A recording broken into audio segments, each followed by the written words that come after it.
To OFW lunch. O, diba? Eh, dahil mabay tayo ng OWA natin, kaya po tayo dito sa loob. Let's see. Tapos mag-sign in tayo. Yan. Yung lunch. Ano yan ga? Haros con caldo. Kakain kami ng haros caldo. Ay, hindi pala. Haros caldo ba ito? Ayan nga. Ayan. Kung OFW kayo, legit. Punta kayo dito. See? Oh, libre. OFW lunch. Yes.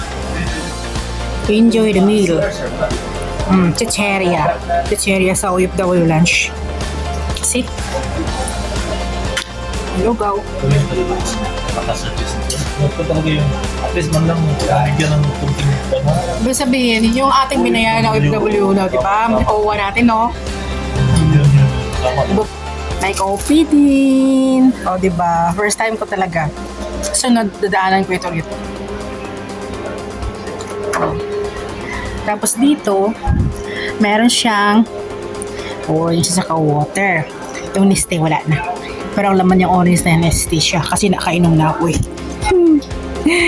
Okay, if you are legit with W, I think may guest pa pumapasok. Very nice, right? Oh, diba?